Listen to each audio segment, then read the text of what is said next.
নমস্কার, আমি তনুশ্রী মিত্রপাল। আজকে আমি আমার চ্যানেলে নীল ষষ্ঠী নিয়ে আপনাদের সাথে কিছু আলোচনা করতে এলাম। দেখুন, নীল ষষ্ঠী হচ্ছে চৈত্র সংক্রান্তি। সেই চৈত্র সংক্রান্তির আগের দিন এই নীল ষষ্ঠী পালিত হয়। সন্তানদের মঙ্গল কামনায় মারা এই নীল ষষ্ঠী উপবাস করে থাকেন। এই 2025 সালে 13ই এপ্রিল রবিবার এই নীল ষষ্ঠী পড়েছে। সমুদ্র মন্থনের সময় যে তীব্র গরল উঠেছিল, সেই তীব্র গরল পান করে মহাদেব নীলকণ্ঠ হয়েছিলেন। এই নীলকণ্ঠ হওয়ায় এই নীল ষষ্ঠীর উপবাস মহাদেব শিবের পুজো। আর মা ষষ্ঠী হলেন মা দুর্গারই একটি রূপ। মা ষষ্ঠীর বা মা দুর্গার হলেন সন্তানের অধিষ্ঠাত্রী দেবী, সন্তান দাত্রী এবং সন্তানের রক্ষা করতে। এই মা ষষ্ঠীর পুজো এবং ভগবান শিবের পুজো, এই নিয়ে কিন্তু নীল ষষ্ঠী হয়ে থাকে। এই নীল ষষ্ঠী উপবাসের মাধ্যমে আমরা ভগবান শিবকে এবং মা দুর্গাকে পূজা করে থাকি, এবং এর মাধ্যমে কিন্তু শুধু সন্তান যাদের আছে তারা পুজো করে সন্তানের মঙ্গল কামনা করবেন সেটা নয়, যাদের সন্তান নেই সেই নিঃসন্তান যে দম্পতি তারাও কিন্তু এই পূজা করে ভগবানের আশীর্বাদে সন্তান লাভ করতে পারেন। এই পূজায় আমরা কিভাবে সামগ্রী বা আমরা কিভাবে পূজার জিনিসপত্র গোছাবো, অর্থাৎ কি কি জিনিস এই পূজায় লাগে, মাথায় রাখতে হবে মহাদেব হচ্ছেন খুব অল্পতেই তিনি প্রসন্ন হন। তাই এই পূজায় খুব বেশি আড়ম্বর লাগে না।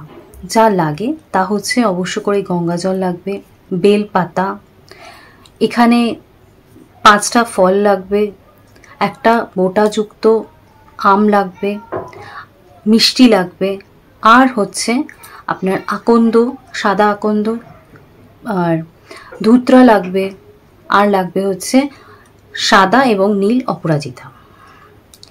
এই দিয়েই কিন্তু আমরা শিবরাত্রি নীলের উপোস করতে পারবো বা নীল ষষ্ঠী আমরা পূজা করতে পারবো।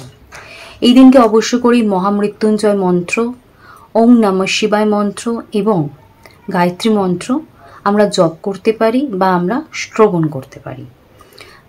এই দিনকে যারা নিজের সন্তান প্রাপ্তির জন্য নিঃসন্তান দম্পতি যারা পুজো করতে চান, তারা অবশ্য করেই যদি এই দিনকে পুজো করেন, এবং যারা চাইছেন এই বছর সন্তান ধারণ করতে, তারা অবশ্য করেই এই পূজা করতে পারেন।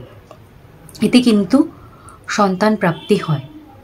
আর যারা সন্তান রয়েছে তারা প্রত্যেক সন্তানের উদ্দেশ্যে একটি করে ঘিয়ের প্রদীপ এই দিনকে জ্বালাবেন, এবং মাথায় রাখবেন যে সন্তানের মঙ্গলের জন্যই কিন্তু সেই প্রদীপটা আপনি জ্বালাচ্ছেন, এবং সেই প্রদীপটা আপনি মোটামুটি না বন্ধ করে অনেকক্ষণ জ্বালানোর চেষ্টা করেন, মানে জ্বালালেন আর বন্ধ করে দিলেন সেটা নয়, ধূপ ধুনো দিয়ে পুজো করবেন। এই দিনকে আমরা যে পুজো করব, ঠাকুরকে যে ভোগ অর্পণ করব, যে প্রসাদ আমরা পেলাম, তার সাথে আমরা কি করব, আমরা অবশ্য করেই এই পূজার যে ব্রত কথা, সেই ব্রত কথা আমরা শ্রবণ করব, এবং তারপর আমরা প্রসাদ খেয়ে আমরা উপবাস ভঙ্গ করব। কিন্তু মাথায় রাখতে হবে যে এই প্রসাদ যেটা আমরা ঠাকুরকে নিবেদন করলাম, সেই প্রসাদ কিন্তু আমরা গ্রহণ করতে পারবো না। তারও একটা কিন্তু কারণ আছে, সেটা আপনাদেরকে মাথায় রেখে কিন্তু এগোতে হবে। আপনারা কি সেই কারণটা জানেন? সেই কারণটা হচ্ছে, মাথায় রাখতে হবে যে সেই প্রসাদ হচ্ছে চণ্ডেশ্বরের অংশ। চণ্ডেশ্বর হচ্ছেন একজন গণ, তিনি মহাদেবের মুখ হইতে প্রকট হয়েছিলেন, এবং তিনি হচ্ছেন ভগবান শিবের যে ভূত প্রেত রয়েছে সেই মণ্ডলীর তিনি অধ্যক্ষ বা প্রধান, অর্থাৎ সেই প্রসাদ হচ্ছে তার অংশ।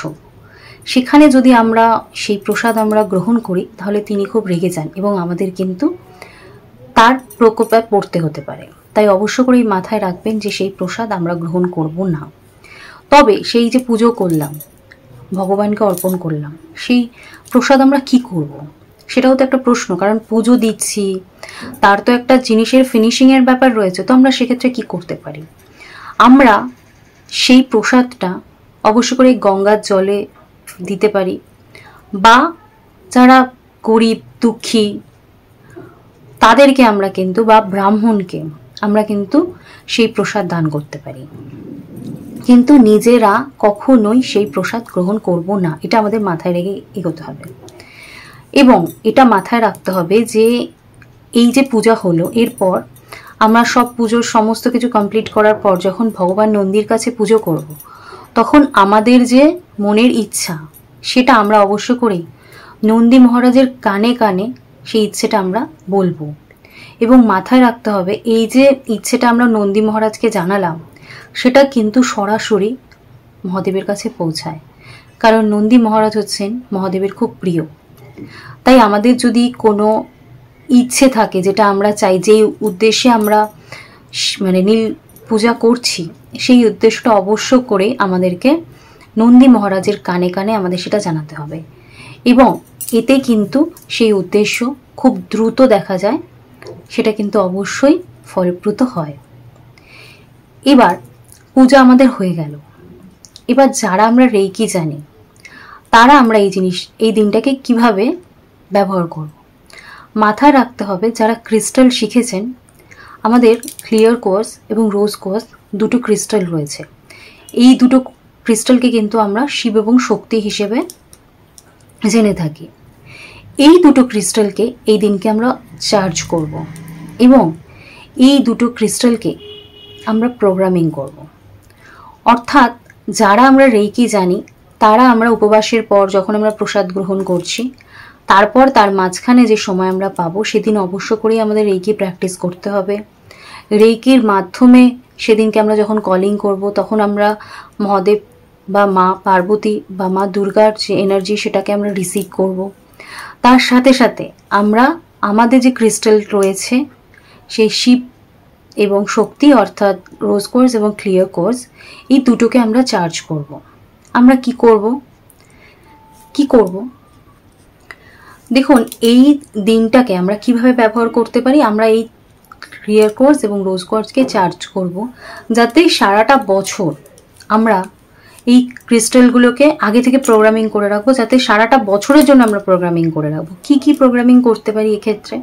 আমাদের আর্থিক উন্নতি, যাতে টাকা পয়সার কোনো অভাব না হয়, আমাদের স্বাস্থ্য, আমাদের শারীরিক উন্নতি, আমাদের মানসিক উন্নতি অর্থাৎ সম্পর্কের উন্নতি, আপনি যাতে কাউকে কষ্ট না দেন এবং আপনার থেকেও যাতে কেউ কষ্ট না পায়, আপনি যাতে লোকের সমব্যথী হন এবং আপনার প্রতিও যাতে লোকের সমব্যথী হয়।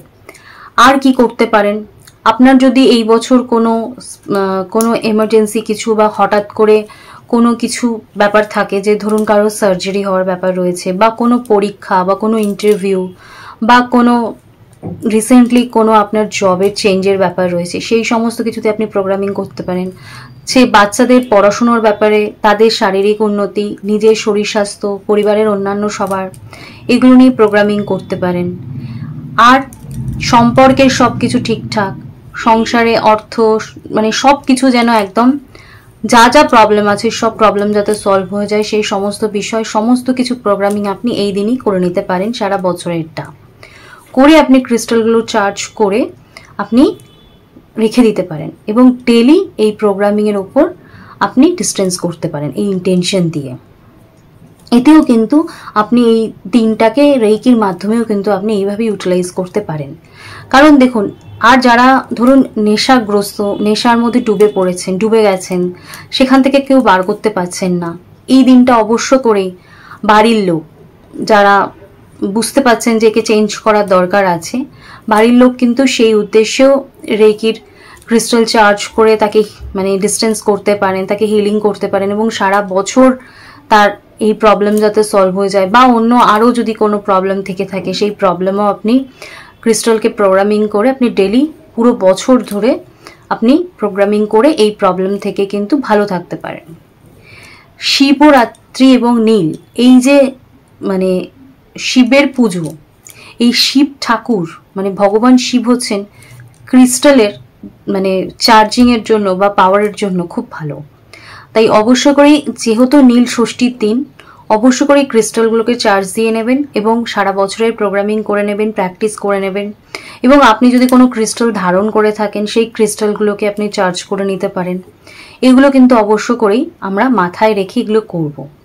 এই জিনিসগুলো যদি করি তাহলে অবশ্য করেই দেখবেন যে এই নীল ষষ্ঠীর যে দিন, সেই দিনটাকে আমরা খুব সুন্দরভাবে উদযাপন করতে পারবো এবং আমাদের যে মানসিক তৃপ্তি আমরা পাবো সেই তৃপ্তি নিয়ে কিন্তু আমরা সারাটা বছর সুন্দরভাবে কাটাতে পারবো। অর্থাৎ একটা দিনে আমরা সারা বছরের প্রোগ্রামিং কিন্তু আমরা করে রাখবো। তাই হঠাৎ করে সেই দিনই যদি আপনি সেই কাজটা করতে বসেন তাহলে আপনার হবে না, কারণ এগুলো অনেকটা ভাবনা চিন্তা বা অনেকটা পরিকল্পনার ব্যাপার থাকে। তাই আমি আপনাদেরকে রিকোয়েস্ট করব যে আপনারা যেই মুহূর্তে আমার ভিডিওটা পাচ্ছেন সেই মুহূর্ত থেকেই আপনারা প্ল্যানিং শুরু করে দিয়ে আপনাদের কি কি বিষয় কনসেন্ট্রেশন করে আপনি প্রোগ্রামিং করতে চাইছেন সেগুলোকে একটা কাগজে আগে লিখে রেডি করে রাখবেন।